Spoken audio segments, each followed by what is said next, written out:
ونستغفره ونعوذ بالله من شرور أنفسنا ومن سيئات أعمالنا من يهد الله فلا مضل له ومن يضلل فلا هادي له ونشهد أن لا إله إلا الله وحده لا شريك له ونشهد أن سيدنا وحبيبنا ومولانا محمدا عبده ورسوله الذي أرسله بالحق بشيرا ونذيرا وداعيا إلى الله بإذنه وسراجا منيرا فقد قال الله تعالى في كلامه المجيد وفرقان الحميد أعوذ بالله من الشيطان الرجيم بسم الله الرحمن الرحيم إن الله وملائكته يصلون على النبي يا أيها الذين آمنوا صلوا عليه وسلموا تسليما اللهم صل على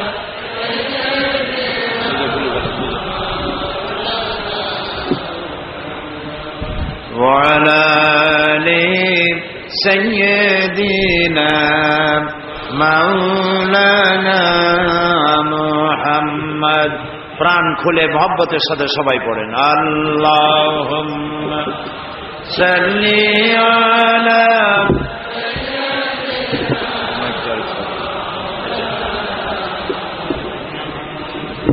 ওয়া আলা আলি সাইয়্যিদিনা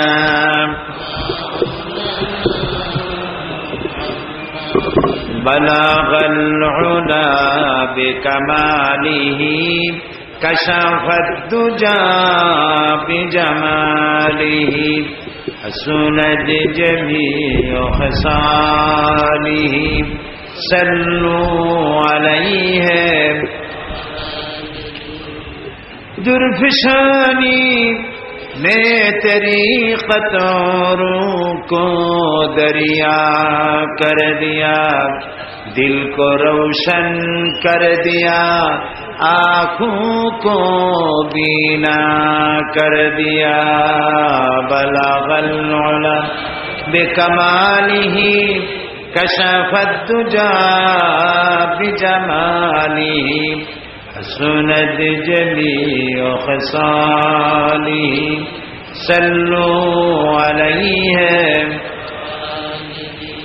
کھودنا تھے جراح پر غیروں کے ہادی بن گئے کیا نظر تھی جس نے بندوق کو مسیحا کر دیا بلغ العلا بکمالہ کشف الدجى بجمالہ حسنت جمیع خصالہ صلوا علیہ জনাব সভাপতি হযরত উলামায়ে কেরাম সম্মানিত উপস্থিত ভাইয়েরা পর্দার আড়ালের মা এবং বোনেরা আসসালামু আলাইকুম ওয়া রাহমাতুল্লাহি ওয়া বারাকাতুহু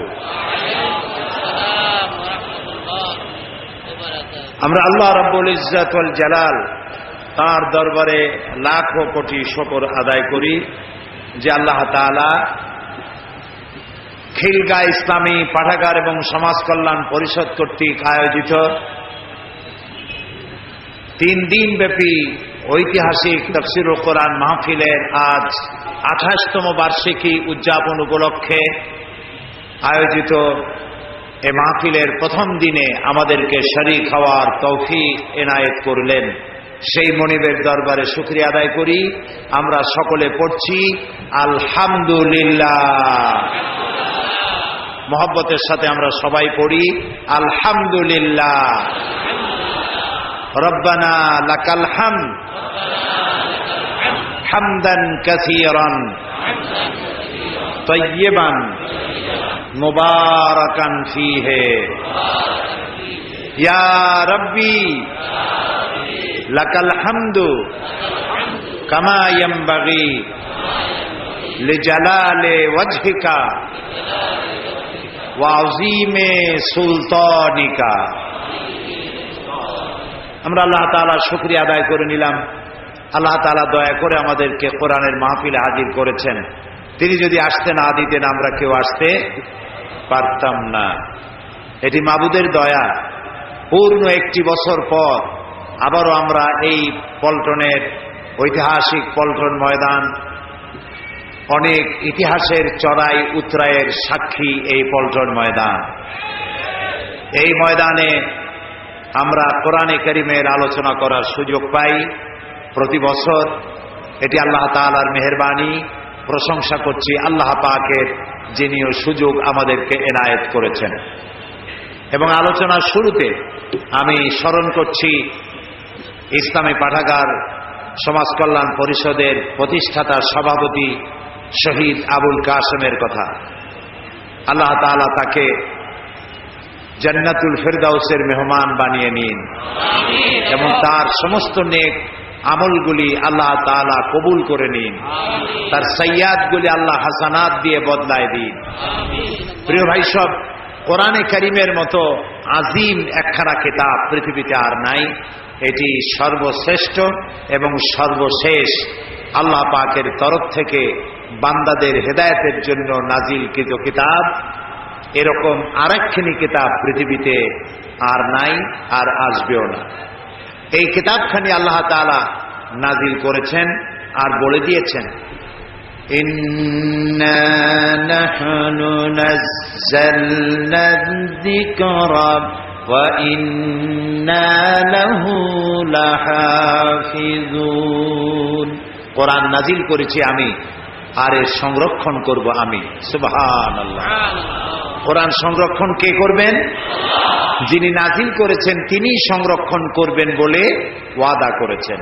আমরা বলি সুবহানাল্লাহ। এ কোরআনের কেউ কোনো পরিবর্ধন কেউ করতে পারবে না, এটাকে নষ্ট করতে পারবে না। এই কোরআন একটি মৃত্যুপ্রায় জাতিকে জিন্দা করে দিয়েছিল। যে জাতি চুরি করত, ডাকাতি করত, জেনা করত, হত্যা করত, ধর্ষণ করত, এমন কোনো পাপ নাই যে জাতির লোকেরা করত না। সেই জাতির কাছে কোরআন এসে গোটা জাতির আমূল পরিবর্তন করে দিল। মরা জাতি কি হয়ে গেল? জিন্দা হয়ে গেল। বলেন কি হয়ে গেল? জিন্দা হয়ে গেল মরা জাতি। এই মরা জাতির মধ্যে একজন ছিলেন হযরত ওমর রাদিয়াল্লাহু তাআলা আনহু। তিনিও জেহালাতের কারণে মৃত্যুপ্রায় ছিলেন। এই কোরআনের সংস্পর্শে যখন তিনি এলেন, তিনি ছিলেন জিরো। কোরআন তাকে বানালো কি? হিরো বানিয়ে দিল। এটাই কোরআন শরীফের মুজিজা। কোরআনের কাছে যদি হিরোরা এসে বেয়াদবি করে, কোরআন তারে কি বানায়? জিরো বানায়। আর জিরোরা এসে কোরআনের মর্যাদা দিলে তাহলে জিরো কি হয়ে যায়? হিরো হয়ে যায়। এ হচ্ছে সেই কোরআন। এই কোরআনের কারণেই নবী করিম সাল্লাল্লাহু আলাইহি ওয়াসাল্লাম বিশাল বিপ্লব সাধন করেছিলেন। আর এই কোরআন আমাদের কাছে আজও আছে, কিন্তু আমাদের কপাল ভালো হলো না। আল্লাহ রাব্বুল আলামিন বলছেন, তাহা মা আনজালনা আলাইকাল কুরআনা লিতাশকা। হে নবী, কোরআন আমি এই জন্য নাজিল করি নাই যে কোরআন আপনার ভাগ্যকে নষ্ট করে দেবে, আপনার ভাগ্য বিপর্যস্ত হবে, এই জন্য কোরআন আসে নাই। কোরআন এসেছে ভাগ্য খুলে দেওয়ার জন্য, সৌভাগ্যমণ্ডিত করার জন্য। যাদের কাছে কোরআন থাকবে তারা পৃথিবীকে শাসন করবে, গোটা পৃথিবী কোরআন দিয়ে উপকৃত হবে। সুবহানাল্লাহ। এই সৃষ্টিকার সবাই বলেন সৃষ্টি কার? আকাশ কার? জমিন কার? বাতাস কার? এই গোটা সৃষ্টি জগৎ কার? কুল কায়নাতের মালিক যিনি, তিনি কোরআন নাজিল করেছেন এই মানব গোষ্ঠীর উন্নতির জন্য, অগ্রগতির জন্য, এই পৃথিবীতে সুখ শান্তি নিয়ে বেঁচে থাকবে সেই জন্য কোরআন নাজিল হতে থাকলো। আর নবী করিম সাল্লাল্লাহু আলাইহি ওয়াসাল্লাম মুখস্থ করতে লাগলেন। সুবহানাল্লাহ। তখন কোনো প্রেস ছিল না, তখন রেডিও ছিল না, টেলিভিশন ছিল না, এগুলি ছড়িয়ে দেওয়ার মতো পথ ছিল না। সেই জন্য নবী করিম সাল্লাল্লাহু আলাইহি ওয়াসাল্লাম মুখস্থ করতেন এবং সাহাবায়ে কেরামদেরকে লিখতে বলতেন। তারা লিখতেন কাগজে। তৎকালীন যুগে যে ধরনের কাগজ ছিল, শুকনা চামড়া, পাথর, হাড্ডি, গাছ ইত্যাদির উপরে তারা লিখে লিখে সংরক্ষণ করতেন। নবী করিম সাল্লাল্লাহু আলাইহি ওয়াসাল্লাম খুব তাড়াহুড়ো করে তেলাওয়াত করতেন, যাতে করে কোন ক্রমেই একটি আয়াতও ভুল না হয়ে যায়। আল্লাহ রাব্বুল আলামিন তার নবীকে লক্ষ্য করলেন, কোরআনে কারীমকে মুখস্থ করার জন্য তার কষ্ট তিনি লক্ষ্য করলেন। রাসূলুল্লাহ জিহ্বা নাড়াচাড়া করতেছেন, সঞ্চালন করছেন দ্রুততার সাথে। আল্লাহ রাব্বুল আলামিন বললেন,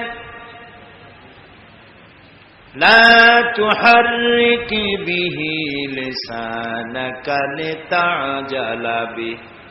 ও নবী, কোরআনে কারীমকে মুখস্থ করার জন্য এত তাড়াহুড়ো করার কোনো প্রয়োজন নাই, আপনার জিহ্বাকে এত নাড়াচাড়া করার কোনো প্রয়োজন নাই।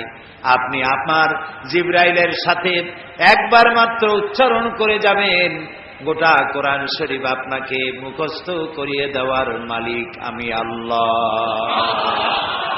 আমি আপনাকে মুখস্থ করাই দেব। আপনি তো পড়তে পারেন না, আমি আপনাকে পড়ার তৌফিক দেব। আপনি মুখস্থ করতে পারবেন, পড়তে পারবেন, পড়ে পড়ে মানুষকে বুঝাইতে পারবেন, সে তৌফিকও আমি আপনাকে দান করব। সুবহানাল্লাহ।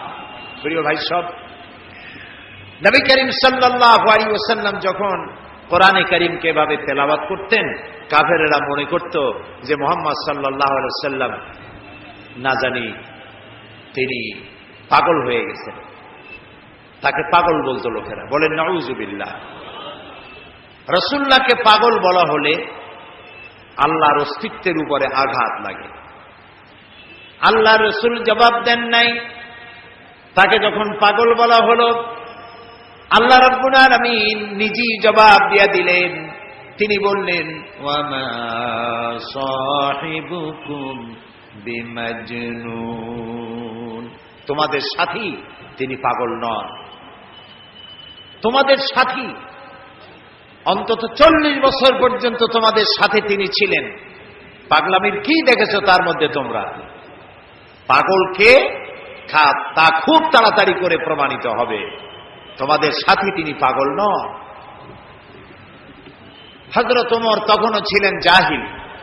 তিনি চাইলেন মুহাম্মদ সাল্লাল্লাহু আলাইহি সাল্লামকে তিনি লাঞ্ছিত করবেন। এই নিয়ত করে পেছনে পেছনে ছুটলেন। নবী করিম সাল্লাল্লাহু আলাইহি সাল্লাম বাইতুল্লাহ শরীফে মসজিদে হারামে ঢুকে তেলাওয়াত করতেছিলেন, নামাজের মধ্যে তেলাওয়াত করছেন। হযরত ওমর পিছনে দাঁড়িয়ে মনে করলেন নামাজটা শেষ হয়ে যাক, তারপরে যা হয় করব। নামাজ শেষ হোক। আর পেছনে দাঁড়িয়ে তিনি তেলাওয়াত শুনতেছেন। এখন চিন্তা করুন, একে তো আল্লাহর কালাম, আর তা তেলাওয়াত করছেন যার উপর এটা নাজিল হয়েছে। এখন শুনতে কত মজা হচ্ছে। হযরত ওমর বলেন, আমি মনে মনে ভাবলাম মুহাম্মদ সাল্লাল্লাহু আলাইহি ওয়াসাল্লামকে জেনে ধরেছে, মনে হয় কোন জেন তাকে এসে এই কথাগুলি শিখিয়ে দিতেছেন, নইলে তিনি এগুলি পান কোথায়? হযরত ওমর বলেন, আমি যখন চিন্তা করলাম নবীজিকে জেনে ধরেছে, তিনি তখন তার নামাজের ভেতরে আমার এ কথার জবাব দিয়া দিলেন। তিনি পড়লেন, ইন্নাহু লাকাউলু রাসূলিন কারীম। এটি কোন জেনের কথা নয়, এ হচ্ছে মহান বার্তাবাহকের বর্ণনা। একজন মহান বার্তাবাহক রাসূল, অর্থাৎ জিবরাইলের প্রতি তিনি ইঙ্গিত করেছেন। তার নাজিলকৃত তিনি বার্তাবাহক হয়ে বর্ণনা করেছেন, এটি সেই কথা। হযরত ওমর বলেন, আমি মনে মনে ভাবলাম, জেনে যদি এই কথা না বলে দেখে তাহলে রাসূলুল্লাহ বোধহয় কবি হয়ে গেছেন, নইলে এমন সুন্দর সুন্দর করে মিলাইয়া বলেন কি করে। কোরআন শরীফ যদি আপনি ধীরে ধীরে পড়েন মনে হবে যেন প্রবন্ধ পড়ছেন, আর যদি প্রতি আয়াতে থেমে থেমে পড়েন মনে হবে আপনি কবিতা পড়তেছেন। সুবহানাল্লাহ। যেমন দেখুন, আর রহমান আল্লামাল কুরআন খালাকাল ইনসান আল্লামাহুল বায়ান। যেখানে পড়বেন সেখানেই মিল। হযরত ওমর বলেন, আমার মনে হলো মুহাম্মদ সাল্লাল্লাহু আলাইহি ওয়াসাল্লাম ফাঁকে ফাঁকে কোন ফাঁকে যেন কবি হয়ে গেছে।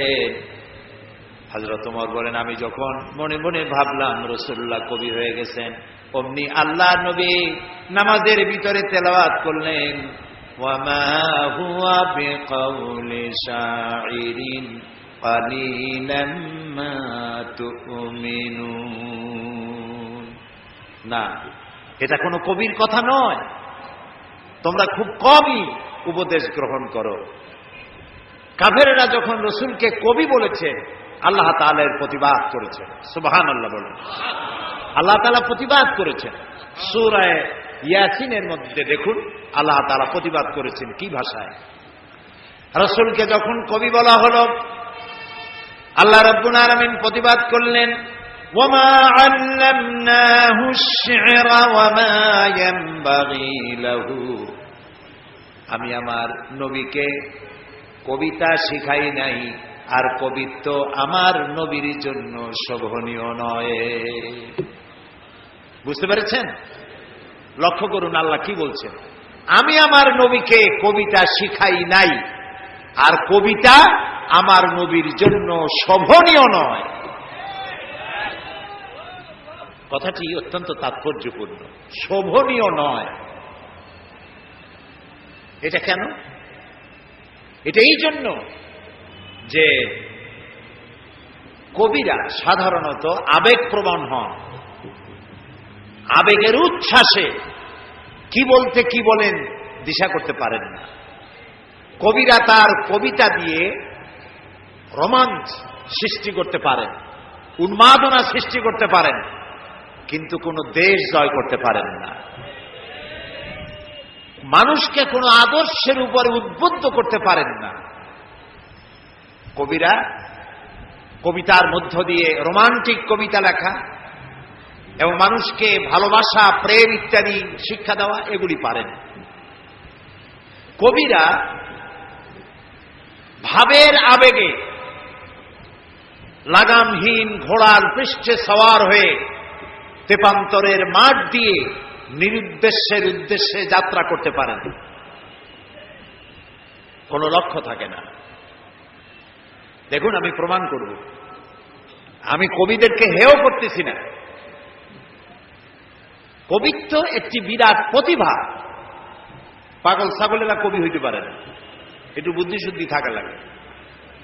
অর্থাৎ কবিতার জন্য একটি প্রতিভা প্রয়োজন। এই প্রতিভা দেওয়ার মালিককে বলেন সবাই, আল্লাহ তাআলা। সাহিত্য, সাহিত্যিক হওয়া, কবি হওয়া, সাংবাদিক হওয়া, গায়ক হওয়া, যে কোনো ডিপার্টমেন্টে যে দিকে যান না কেন, প্রতিভা আল্লাহর দেওয়া এক অবদান। এই প্রতিভা কেউ ভালো কাজে লাগায়, এই প্রতিভা আবার কেউ খারাপ কাজে লাগায়। কণ্ঠস্বর কার দেওয়া বলেন সবাই? কেউ এটা গান গাওয়ার জন্য কাজে লাগায়, আবার কেউ এটা আল্লাহর কালাম তেলাওয়াতের মধ্য দিয়ে চালায়। সুবহানাল্লাহ। তো কবিতা রচনা করা, কবিতা লেখা, এটি একটি প্রতিভা নিঃসন্দেহে। কিন্তু ওই যে আবেগ, আবেগ আবেগের বশবর্তী হয়ে কবিরা এমন সব কথা বলেন বাস্তবতার সাথে যার কোনো মিল থাকে না। আমি আলোচনা করতে গিয়ে মাঝে মধ্যে একথা বলি, জাতীয় কবি কাজী নজরুল ইসলাম আমাদের জাতীয় কবি। যে সময় আমাদের পক্ষে, মুসলমানদের পক্ষে কলম ধরার লোক ছিল না, তখন তিনি আমাদের মুখ রক্ষা করেছেন। কথা বলছেন না? তিনি রসুলের শানে যেসব কবিতা লিখেছেন, আল্লাহর শানে যেসব গান লিখেছেন, আল্লাহ যদি ইচ্ছে করেন এই কারণেই আল্লাহ তাআলা তাকে জান্নাত দিয়ে দিতে পারেন। কি সুন্দর গান তিনি রচনা করেছেন, আল্লাহ তার দোয়াও কবুল করেছেন। তিনি প্রার্থনার একটি গান বানিয়েছিলেন নিজের জন্য, মসজিদেরই পাশে আমার কবর দিও ভাই, যেন সকাল সন্ধে মুয়াজ্জিনের আজান শুনতে পাই। তার এই আকাঙ্ক্ষা, এই আকুতি, এটা কি কবুল হয়েছে? এরকম আসতে বলেন কেন? আপনারা ঢাকার মানুষ, চোখে তো দেখতেছেন, কবুল হয়েছে কিনা? কবুল হয়েছে। এবং মসজিদের পাশেই কবর হয়েছে। মসজিদের আজান শোনার জন্য তিনি কবর চেয়েছেন মসজিদের পাশে। আবার এমন কবিরও জন্ম হয়েছে বাংলাদেশের, দুর্ভাগ্যক্রমে এদেশে, যে লোক আজানের মধ্যে বেশ্যার আওয়াজ শোনে। এমন কপাল পোড়া কবির জন্মও এখানে হয়েছে, ঠিক না? এখন কাজী নজরুল ইসলাম বিশাল প্রতিভা, বিশাল প্রতিভা। আর প্রতিভা যার হয় ছোটবেলা থেকেই বোঝা যায়। তিনি একবার স্কুলে যাচ্ছিলেন, বাসে ঝুলিয়া, নাম ছিল দুখু মিয়া। স্কুলে যাচ্ছেন, বাসে চড়ে যাচ্ছেন, এক বুড়া মানুষ তার পাশে দাঁড়ানো, দাড়ি পাকা। কাজী নজরুল ইসলাম তখন বোধহয় 4-5 ছাত্র হবেন। তিনি ওই বুড়া মিয়াকে জিজ্ঞেস করছেন, চাচা আপনার বয়স কত? এখন চাচার মেজাজ খারাপ হয়ে গেছে, স্বাভাবিকভাবে ছোট্ট ছেলে যদি আপনার বয়স জিজ্ঞেস করে মেজাজ খারাপ হবে না? রাগ করে বলছে যে আমার বয়স কত তা তোমার দরকার। কয় না চাচা, একটু জানতে চাচ্ছি আপনার বয়স কত। তো বেচারা বলেছে আমার বয়স 60 বছর তো পার হয়ে গেছে। কেন জিজ্ঞেস করলে বাবা? কাজী নজরুল ইসলাম বললেন যে জিজ্ঞেস করলাম এই কারণে, 60 বছর বয়স হয়েছে, এখন আপনি নিজ পায়ে দাঁড়াতে শেখেন নাই। লক্ষ্মী তাকায় দেখলো তার নিজের পা একখানা নজরুলের পায়ের উপরে। তখন ওই বাচ্চা বুড়া বলতেছে, মর্নিং শোজ দ্য ডে, প্রভাতই বলে দেয় দিনটা কেমন যাবে। সুতরাং এই বাচ্চা তো বড় হলে কিছু একটা হবে। তিনি বিশাল মাপের কবি, কিন্তু দেখুন আবেগে তাকে কোথায় নিয়ে গেছে, বাস্তবতার যেখানে মিল নেয়। তিনি গান রচনা করেছেন তার প্রিয়তমার নামে, মোর প্রিয়া হবে এসো রানী, দেব খোপায় তারার ফুল। যাকে উদ্দেশ্য করে তিনি এই গানটা লিখেছেন, সেই প্রিয়তমাকে যদি সত্যি তিনি পেতেন, তাহলে আকাশের তারা খসায় এনে খোপায় পরাতে পারতেন কি? পারতেন। তিনি বলেছেন, ওই গানের মধ্যেই বলেছেন যে তোমাকে যদি পাই তাহলে রংধনুর রং আর জ্যোৎস্নার রং দুটোতে মিলিয়ে আলতা বানিয়ে তোমার পায়ে পরিয়ে দিতাম। আছে না গানে? সত্যি যদি ওই প্রিয়তমাকে তিনি লাভ করতে পারতেন, তাহলে রংধনুর রং আর জ্যোৎস্না মিলিয়ে আলতা বানাইতে পারতেন। এই কথাগুলি হচ্ছে কবিরা কবিতা লিখতে গিয়ে আবেগ প্রবণ হন, আবেগের উচ্ছ্বাসে যা লেখেন বাস্তবতার সাথে তার কোনো মিল থাকে না। এক্ষেত্রে আমি কবি হাফিজের কথাও বলি, পারস্যের নাম করা কবি, কবি হাফিজ। তিনি তার প্রিয়তমার জন্য তিনি গান উৎসর্গ করলেন। সেখানে তিনি লিখলেন ফার্সি কবিতা। তার অর্থ ছিল এরকম যে আমার প্রিয়তমার লাল গালের উপরে একটি কালো তিল আছে, প্রিয়তমার লাল গালে একটি কালো তিল আছে। এই তিলটি যদি আমি লাভ করতে পারি, এটি যদি আমি পাই, তাহলে সামারকান্দ এবং বুখারার মতো রাজত্ব আমি বিলাই দিতে পারি। তখন সামারকান্দ এবং বুখারার রাজা ছিলেন তৈমুরলং। তৈমুরলং এই গান শুনিয়া পুলিশ পাঠায় দেবে ব্যাটারে ধরে নিয়ে। হাফিজ তো প্রমাদ গুনলেন এবং বুঝতে পেরেছেন তাকে ধরতে পুলিশ পাঠানো হলো কেন। তিনি পথে পথে গানটারে উল্টায় ভালাইলেন। বাদশার দরবারে হাজির তৈমুরলং জিজ্ঞেস করলেন, হাফিজ তুমি তোমার প্রিয়তমার প্রেমে পড়ে গলায় দড়ি দিয়া মরো, আমার রাজত্ব বিলিয়ে দিতে পারো তোমার প্রিয়তমার তিলের কারণে, এই অধিকার তোমার কে দিল? হাফিজ বলছে, জাহাপানা আপনি কি শুনেছেন? শুনেছি তোমার কবিতার শেষ লাইন আছে সামারকান্দ বা বুখারা। কয় না জাহাপানা, আপনি ভুল শুনেছেন। আমার দ্বিতীয় লাইনটা ছিল সেমানকান্দ বা খুরমারা। এর অর্থ হচ্ছে আমার প্রিয়তমার লাল গালের কালো তিলটি যদি আমি লাভ করতে পারি, তাহলে 1 মণ চিনি আর 3 মণ খোরমা বিলাই দিতে পারি। এখন আমি এই কথাগুলি শোনালাম এই কারণে যে কবিত্ব একটি প্রতিভা নিঃসন্দেহে, কিন্তু কবিরা আবেগপ্রবণ হন, উচ্ছ্বসিত হন, আবেগে এমন সব কথা বলেন যা বাস্তবতার সাথে মিল নাই। এই জন্য কবি আর নবী এই দুটির মধ্যে পার্থক্য হচ্ছে আকাশ আর জমিন। নবীরা আবেগপ্রবণ হতে পারেন না, আবেগের উচ্ছ্বাসে এমন কথা তারা বলতে পারেন না যার সাথে বাস্তবতার কোনো মিল নাই, এমন কথা নবীরা বলতে পারে না। সেই জন্য আল্লাহ তাআলা পরিষ্কার করে বলেছেন, ওমা আল্লামনাহু শা'রা ওমা ইয়ানবাগী লাহু, আমার নবীকে আমি কবিতা শেখাই নাই, আর কবিত্ব আমার নবীর জন্য শোভনীয় নয়। সুবহানাল্লাহ, সুবহানাল্লাহ। এবার চলুন, হযরত ওমর রাদিয়াল্লাহু তাআলা আনহু কি করতেছেন পিছনে বসে। হযরত ওমর রাদিয়াল্লাহু তাআলা আনহু তিনি মনে করলেন নবীজি কবি হয়ে গেছেন। আল্লাহর নবী নামাজের ভিতরে শোনায় দিলেন, ওয়ামা হুয়া বিকাউলি শাইরিন কালিলাম মা তুমিনুন। না, এটা কবির কথা নয়। হযরত ওমর ভাবলেন, আচ্ছা কবির কথা না, এটা উনি বুঝলেন কি করে? আমি মনে মনে চিন্তা করছি এটা কবির কথা, উনি এটাকে প্রতিবাদ করলেন আমার প্রশ্ন না শুনেই। তাহলে তো মনের কথা যখন বোঝেন তখন তো শুধু কবি না, গণকও হয়ে গেছে।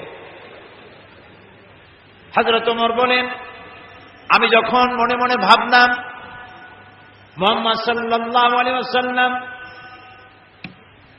তিনি গণক হয়ে গেছেন, অমনি নবীজি সে কথারও জবাব দিলেন। নামাজের ভেতরে তিনি পড়লেন, ওয়ালা বিকাউলি কাহিনিন কালিলাম মা তাযাক্কারুন। না, এটা কোনো গণকের কথা নয়, তোমরা খুব কমই উপদেশ গ্রহণ করে থাকো। হযরত ওমর বলছেন, এবার আমার মনে হচ্ছে যেন আমার পায়ের তলা থেকে মাটি খসে যাচ্ছে। কি আশ্চর্য কথা! মনে মনে যা চিন্তা করি তার জবাব উনি দেন। এটা জেনের কথা না, এটা কবির কথা না, এটা গণকের কথা না, তবে এটা কি? তোমার বলেন, আমি যখন মনে মনে ভাবলাম তবে এটা কি, অমনি রাসূলুল্লাহ নামাজের ভেতরে আমার সে কথারও জবাব দিলেন।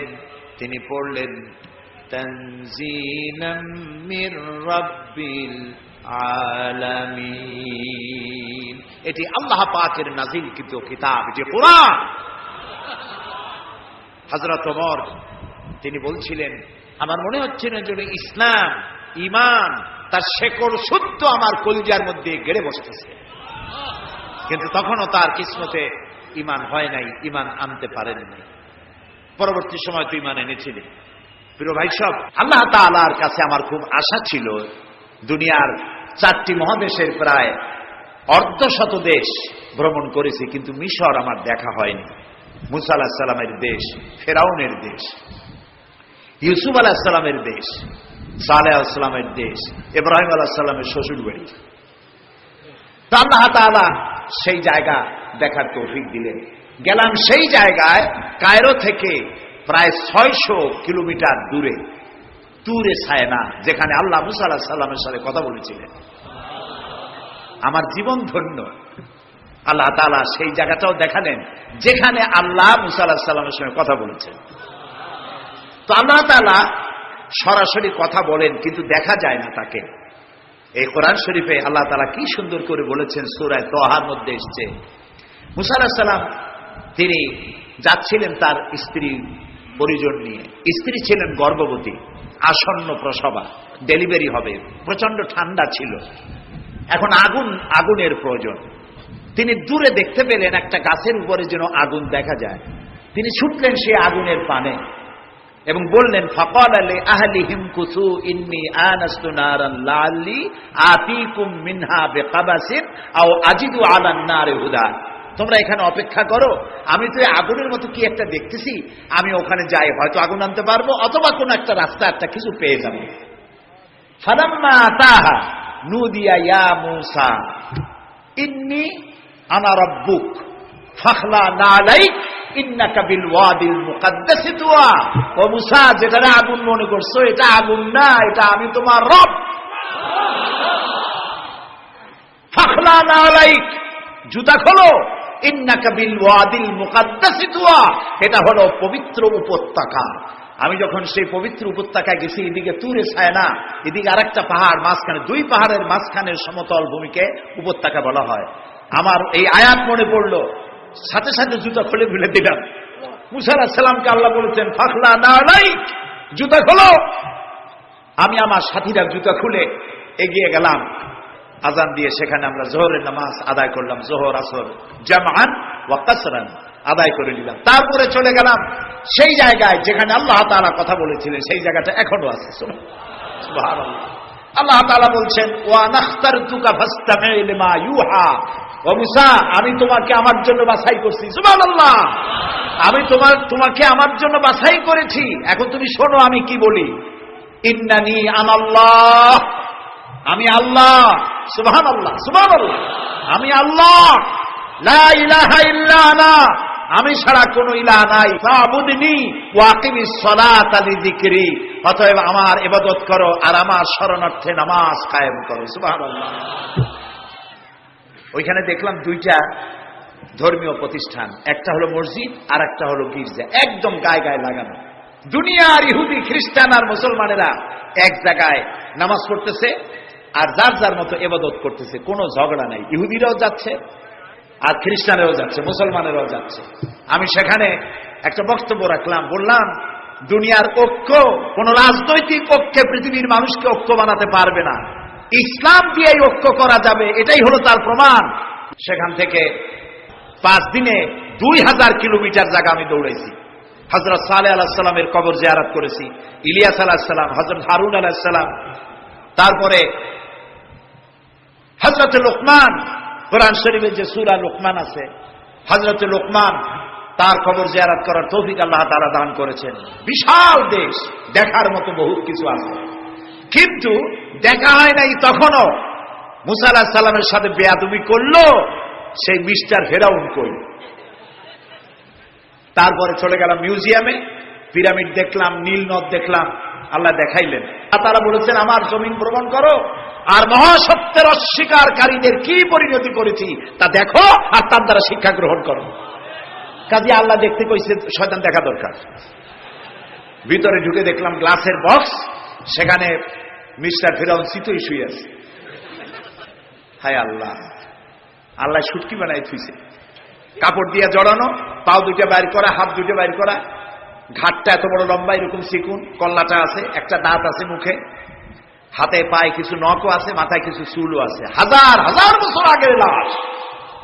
মুসা আলাইহিস সালামকে যখন তাড়ায় নিয়ে গেল লোহিত সাগরের কেরানায় মুসা আলাইহিস সালাম বসেছিলেন তার উম্মতদের নিয়ে, ফেরাউন 3 দিক থেকে আক্রমণ করলো। এই কোরআন বর্ণনা, এটা কি কোরআন? আল্লাহ তাআলা বলছেন ও নবী, তুমি তো তখন সেখানে উপস্থিত ছিলে না যখন ফেরাউন তার দলবল নিয়ে মুসা আলাইহিস সালামকে তাড়া করেছিল সেই তুরে ছায়নায়, তুমি উপস্থিত ছিলে না। আমি ওহী দিয়া, কোরআন দিয়া তোমাকে ইতিহাস জানাইছি। সুবহানাল্লাহ। সেই লোহিত সাগরের পারে গেলাম যেখানে তাকে ঘিরে ফেলানো হয়েছিল। মুসা আলাইহিস সালাম এবং তার সাথীরা বললেন ইয়া মূসা ইন্না লামুদরাকুন, হে মুসা আমরা তো পাকড়াও হয়ে গেলাম, সারাশি আক্রমণ করা হয়েছে, আমাদেরকে পালাবার কোনো জায়গা নাই। মুসা আলাইহিস সালাম আল্লাহর পয়গম্বর। কার নবী? আল্লাহর পয়গম্বর। মুসা আলাইহিস সালাম বললেন কাল্লা রব্বি সায়াহদিন, ভয় পাইও না, অবশ্যই আল্লাহ তাআলা আমাদেরকে পথ বের করে দেবেন। 3 দিকে কি শত্রু, 3 দিকে কি, আরেকদিকে কি নদী না সাগর। আপনারা মনে করছেন নীল দরিয়া পার হয়েছে বুঝি, মুসার তারা খায়া, সাগর, লোহিত সাগর, রেড সি, 3 দিকে শত্রু, একদিকে সাগর, পালাবার রাস্তা আছে? আল্লাহর পয়গম্বর বলছেন কোনো ভয় নাই, অবশ্যই রব্বি সায়াহদিন, অবশ্যই আল্লাহ আমাদের পথ বের করে দেবেন। আল্লাহ তাআলা খুশি হয়ে গেলেন, সুবহানাল্লাহ। আল্লাহ এটাই চান, আল্লাহ এটাই চান। আল্লাহ তাআলা সমুদ্রকে ভাগ করে দিলেন, সুবহানাল্লাহ। সমুদ্র ভাগ হয়ে গেল। এগুলি গল্প কি? কোরআন। কোরআন। সাগর ফেটে গেল। মুসা আলাইহিস সালাম আর তার দলবল নিয়ে সাগরের মাঝখানে চলে গেছেন। ফেরাউন তার দলবল নিয়ে এসে দেখে, বাহ, এ তো ভালোই, রয়্যাল বোট। ও মনে করছে ওর বাজানের তৈরি করার রাস্তা। ওর সমস্ত সেনাবাহিনী নিয়ে নেমে পড়েছে। যেই না সাগরের মাঝখানে আসছে, মুসা আলাইহিস সালাম তার দলবল নিয়ে ওপার চলে গেছেন। আল্লাহ হুকুম করলেন, যিনি হুকুম করেছিলেন সাগর ফেটে যা, মুসার জন্য রাস্তা বানায় দে, সেই আল্লাহ বললেন সাগর রাস্তা বন্ধ করে দে। রাস্তা বন্ধ হয়ে গেল। এখন ফেরাউন আর তার দলবল পানিতে চুবনি খাইতে খাইতে সাথের লোকেরা সব শেষ। এখন ফেরাউন একা সমুদ্রের ঢেউতে ডোবে আর ওঠে। পানি খেতে খেতে পেটটা পুটকা মাছের মতো মোটা হয়ে গেছে। দেখে যে জান আর টেকে না, নাক দিয়েও পানি পড়ে, কান দিয়েও পানি পড়ে। এখন বলছে, আমানাত বিহি বানু ইসরাইল, ঈমান আনলাম সেই আল্লাহর উপরে যে আল্লাহর উপরে ঈমান আনছে বনি ইসরাইলেরা, তার উপর ঈমান আনলাম। আল্লাহ তাআলা বললেন, আল আন, এখন, ওয়াকাদ আসাইতা ক্বাবলু ওয়া কুনতা মিনাল মুফসিদিন। ও বলল, আনা মিনাল মুসলিমিন। আল্লাহ, আমি তো কলেমা পড়লাম আর তো মুসলমান হইলাম, এখনো সুবাকে। আল্লাহ কয়, এখন, ওয়াকাদ আসাইতা ক্বাবলু, এর আগে তুমি আমার সাথে বিরোধিতা করেছো, বিদ্রোহ করেছো, আমার মানুষের উপর অত্যাচার করেছো, ওয়া কুনতা মিনাল মুফসিদিন, আর তুমি হচ্ছ সন্ত্রাসীর একজন বড় সন্ত্রাসী, বিপর্যয় সৃষ্টিকারী। শোনো ফেরাউন, আজকে আমি তোমারে শুধু মারবই না, আমি তোমাকে মৃত্যু দেব। আর তোমার আলিয়াউমা নুনাজ্জিকা বিবাদানিক, আমি তোমার শরীরকে হেফাজত করব। তোমার শরীর পানিতে পচবে না, পোকা মাকড়ে, জলচর প্রাণী, স্থলচর প্রাণী কেউ খাবে না, মাটিতেও তুই পচবি না, তোরে শুটকি বানায় রাখবো কিয়ামত পর্যন্ত। আল্লাহর সাথে যারা নাফরমানি করবে, আর এই নাফরমানদেরকে যারা কলম দিয়া লিখে, বক্তৃতা করে, রাজনীতি দিয়া যারা আল্লাহর নাফরমানদেরকে সাহায্য করবে, নমরুদের মতো, ফেরাউনের মতো আল্লাহ চুমাইয়া দুনিয়া থেকে জুতা মেরে বিদায় করে দেবে। প্রিয় ভাই সব, কোরআন নাজিল হচ্ছে, নবীজি মুখস্থ করতেছেন। মুখস্থ করতে গিয়ে তাড়াহুড়ো করতেছেন, জিহ্বা সঞ্চালন বেশি করতেছেন, যাতে করে একটি আয়াত বাদ না পড়ে যায়, একটি জের জবর বাদ না পড়ে যায়। আল্লাহ রাব্বুল আলামিন নবীজির এই কষ্ট দেখে আল্লাহ তাআলা বললেন, লা তুহাররিক বিহি লিসানাকা লিতাজালা বিহি। ও নবী, কোরআনে কারীমকে মুখস্থ করার জন্য এত তাড়াহুড়ো করার কোনো প্রয়োজন নাই, আপনার জিহ্বাকে এত নাড়াচাড়া করার কোনো প্রয়োজন নাই। আপনি আপনার জিবরাইলের সাথে একবার মাত্র উচ্চারণ করে যাবেন, গোটা কোরআন শরীফ আপনাকে মুখস্থ করিয়ে দেওয়ার মালিক আমি আল্লাহ। আমি আপনাকে মুখস্থ করাই দেব। আপনি তো পড়তে পারেন না, আমি আপনাকে পড়ার তৌফিক দেব। আপনি মুখস্থ করতে পারবেন, পড়তে পারবেন, পড়ে পড়ে মানুষকে বুঝাইতে পারবেন, সে তৌফিকও আমি আপনাকে দান করব। সুবহানাল্লাহ। প্রিয় ভাই সব, আমি বলতেছিলাম, আল্লাহ তাআলা ওহী দেওয়ার সময় পর্দার আড়াল থেকে দেন, কথা বলেন, সরাসরি বলেন না, পর্দার আড়াল থেকে বলেন। মুসা আলাইহিস সালাম যখন আল্লাহর সাথে কথা বলতেছিলেন, তখন এক পর্যায়ে মুসা আলাইহিস সালাম আবেগে এসে গেলেন, কারণ তিনি কথা বলতেছেন কার সাথে? সুবহানাল্লাহ বলবেন না? দেখেন না, এই কোরআন শরীফে আল্লাহ তাআলা জিজ্ঞেস করলেন, ওমা তিলকা বিয়ামিনিকা ইয়া মুসা, মুসা তোমার ডান হাতে ওটা কি? তো জবাব তো একটাই ছিল, হিয়া আসাই, এটা একটা লাঠি। কিন্তু তিনি তা বললেন না, তিনি বললেন হিয়া আসাই আতাওয়াক্কাউ আলাইহা ওয়া হুশু বিহা ওয়া আলা গানামি ওয়া লিয়া ফিহা মাআরিব উখরা। এটা একটা লাঠি, এটা দিয়ে ভর করি আমি চলি, এটা দিয়ে উট ভেড়া তাড়াই, আরো অনেক কাম এইগুলি করি। এতগুলি কথা তো আল্লাহ জিজ্ঞেস করছিলেন না। আল্লাহ বলছেন ওটা কি বললে সারলো লাঠি, এই লম্বা করলেন কেন এত কথা? লম্বা করছেন এই কারণে, মুসা আলাইহিস সালাম কথা বলছেন তার রবের সাথে, হঠাৎ করে এই প্রশ্নটা করে লাঠি বললাম, আর আল্লাহ যদি কথাটা কাট করে দেয় তাহলে তো কথা লম্বা হইল না, আল্লাহর সাথে বেশি লম্বা কথা যেন বলতে পারি, সেই জন্য তিনি লম্বা বানায় দিলেন তার জবাব। সুবহানাল্লাহ। মুসা আলাইহিস সালাম বলছেন রব্বি আরিনি, আল্লাহ কয় লান তারানি, দেখতে পারবে না। তিনি আবারও কয় আল্লাহ আমি তোমারে দেখতে চাই। আল্লাহ তাআলা বললেন তাহলে একটা ইন্টারভিউ দাও, পারবা কিনা। আল্লাহ তাআলা তার 70,000 নূরের পর্দার ভেতর থেকে নূরের তাজাল্লি নিক্ষেপ করলেন পাহাড়ের উপরে। খাররা মুসা সায়কা, মুসা আলাইহিস সালাম শুধু এক পলক সেই নূরের ঝলক চোখে লাগলো, সহ্য করতে পারেননি, আল্লাহু আকবার বলে চিৎকার মেরে ধ্বংস হয়ে পড়ে গিয়েছে। আল্লাহ তাআলাকে দেখা যাবে না, এই চর্মচক্ষু দিয়ে দেখা যাবে না। লা তুদরিকুহুল আবসার, কোন দৃষ্টি শক্তি তার দৃষ্টির সীমানার ভেতরে আল্লাহকে পরিব্যাপ্ত করতে পারবে না। তবে আল্লাহ তাআলা এক সময় দেখা দেবেন।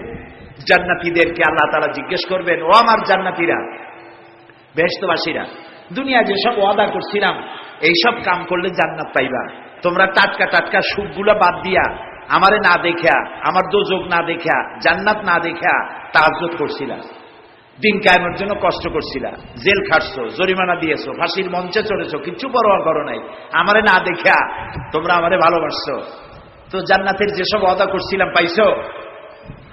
জান্নাতীরা বলবেন না, আয় আল্লাহ পাইছি। আল্লাহ তাআলা বলবেন ওয়ালাদাইনা মাজিদ, আমার কাছে আরো আছে। সুবহানাল্লাহ, সুবহানাল্লাহ, আরো আছে। বেহেশতীরা চিন্তা করবে এক থেকে আর আছে কি। আল্লাহর নবী বলবেন, আয় আল্লাহ রাব্বুল আলামিন, জান্নাতবাসী আমার উম্মতেরা বুঝতে পারে নাই তোমার কাছে বেশি কি আছে, তারা বুঝতে পারে নাই। আল্লাহ রাব্বুল আলামিন আমার উম্মতেরা মা বাপ স্ত্রী পুত্র পরিজন ফেলে হিজরত করলো, জেল জরিমানা উঠালো, এত কষ্ট যার জন্য করলো, সেই সৃষ্টিকর্তা আল্লাহকে তারা এখনো দেখতে পায় নাই। আল্লাহ তাআলা তারা তোমাকে দেখতে চায়, সাহস নাই তাদের বলা। আল্লাহ তাআলা তখন বান্দাদের সামনে জালু আফরোজ হবে, সামনের থেকে সমস্ত হাজার হাজার পর্দা দূরে চলে যাবে। সুবহানাল্লাহ। কোরআন শরীফে আছে আল্লাহ তাআলা রব, তিনি আমাদের কি রব। জালু আফরোজ হবেন জান্নাতীদের সামনে, রব তাকায় থাকবেন বান্দাদের দিকে, আর বান্দারা তাকিয়ে থাকবে রবের দিকে। লক্ষ বছর চলে যাবে, কেউ টের পাবে না কোন ভাগ দিয়ে এত বছর চলে গেল। আল্লাহ আল্লাহ আল্লাহ। কিয়ামতের দিন জান্নাতের যে অনুষ্ঠানে তুমি তোমার বান্দাদেরকে দেখা দিবা, আমরা তো গুনাহগার, অত বড় আশা করতে পারি না, তবু আশা করতে ক্ষতি কি, তোমার নাম রহমান রহিম। জান্নাতের যে অনুষ্ঠানে তুমি তোমার বান্দাদের সাথে দেখা করবা, সেই অনুষ্ঠানের কোনায় কোনায় কানায় আমাদেরকে একটু বৈশা তোমার দেখার তৌফিক দিয়ে দিও মাবুদ। আমরা কি আল্লাহর সাথে দেখা করতে চাই? বলেন, দেখা করতে চাই? যারা জবাব দেন নাই তারা কিন্তু কি বলে, আমরা কি আল্লাহর সঙ্গে দেখা করতে চাই? যদি আমরা আল্লাহর সঙ্গে দেখা করতে চাই, আল্লাহ রাব্বুল আলামিন বলেন, ফামান কানা ইয়ারজু লিকাআ রাব্বিহি ফালইআমাল আমালান সালিহান ওয়ালা ইউশরিক বিইবাদাতি রাব্বিহি আহাদা। ফামান কানা ইয়ারজু লিকাআ রাব্বিহি, তোমাদের মধ্যে যে কেউ আল্লাহর সঙ্গে, রবের সঙ্গে যদি কেউ দেখা করতে চায়, দুইটা কাজ করতে হবে। কয়টা কাজ? ফালইআমাল আমালান সালিহা, সেজন্য ভালো কাজ করে, উত্তম কাজ করে, ভালো কাজ। ভালো কাজ কারে কয়? ভালো কাজ করার জন্য দুইটা শর্ত। ভালো কাজ করার জন্য কয়টা শর্ত? আমলে সালেহ, নেক কাজের জন্য দুইটা শর্ত মুখস্থ করুন। এক নম্বর শর্ত হচ্ছে কাজটি হতে হবে আল্লাহকে খুশি করার জন্যে। দুই নম্বরে কাজটি হতে হবে সুন্নতে নববী সাল্লাল্লাহু আলাইহি ওয়াসাল্লামের উপরে। দাড়ি রাখবো কারে খুশি করার জন্য? আল্লাহর খুশি করার জন্য। রাখবো কার মতো?